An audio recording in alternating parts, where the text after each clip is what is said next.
Bibi, kapiling mo pa rin, B-Boy Bibo para sa ating Bibi Time. Marami sa mga ilaw ng tahanan ang halos walang pahinga sa buong araw. Sabi nga nila, buti pa sa trabaho, 9 hours lang duty mo, pero pag nanay o asawa ka na, buntong hininga na lang ang pahinga.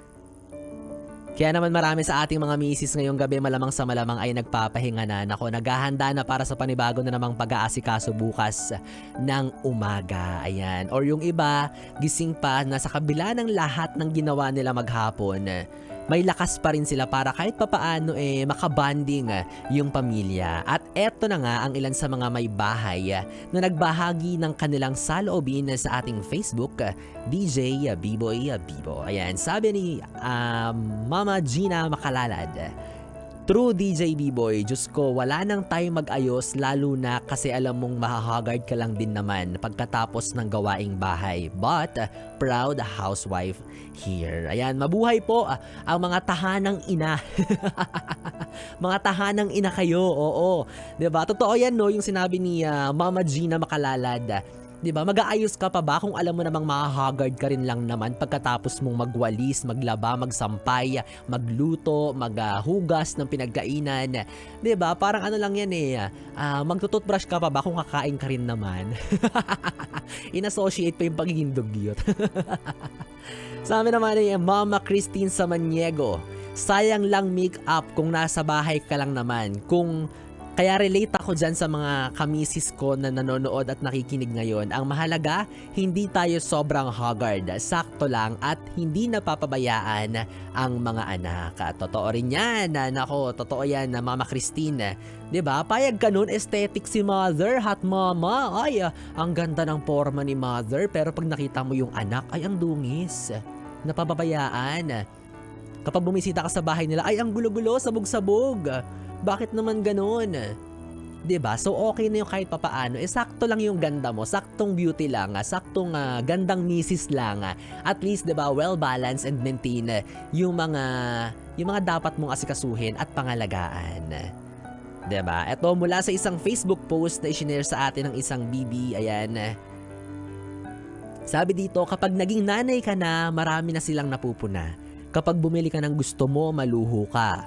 Kapag hindi ka nag-ayos, losyang ka na. Kapag gumala ng hindi kasama ang anak, feeling dalaga. Kapag maliit ang katawan ng anak o payat, hindi marunong mag-alaga. Kapag walang trabaho, palamunin ng asawa. Kapag nag-aayos o nagpapaganda, feeling dalaging ding.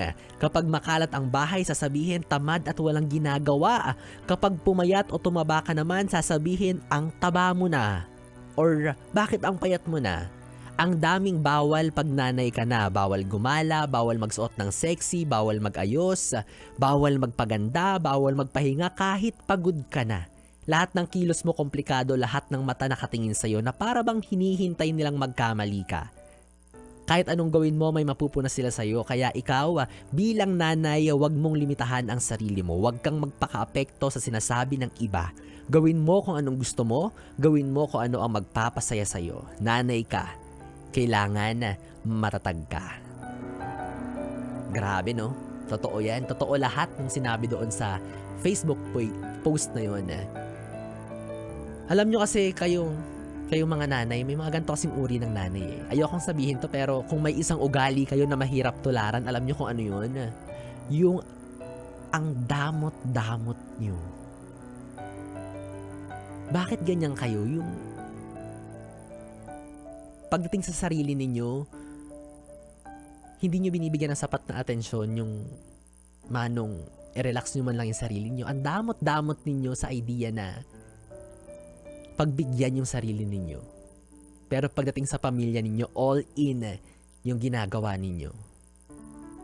'Di ba? Yet, sa kabila ng pagiging madamot na yan yung uri ng pagiging madamot na sobrang kahanga-hanga. Totoo yan. And for our next mama from Fez Santa Cruz, sabi niya, "Hay nako, di ko makakalimutan taong 2017, bago pa lang kami ng asawa kong nagsasama. Pinag-awayan namin yan na bakit raw hindi ako nag-aayos ng sarili ko. Nasa bahay lang naman ako." Grabe din naman kasi yung demand ni Mister, di ba? Nasa bahay nga lang naman si Mrs. Ano bang gusto mo? Nakatanga siya? Ano bang gusto mo? Naka-cocktail dress habang naglalaba yung Mrs. mo? Gusto mo ba nakatakong habang nagsasampay? Di ba? Grabe naman din yung pagdedemand. O ikaw Mister ano na, asa na yung pangako mo nung hindi pa kayo mag-asawa? Sabi mo gagawin mo siyang reyna. Anyari? Oh, pero nung nagkapamilya na kayo pagkatapos ng kasal, bakit gano'n? Nagmukha na siyang kawal.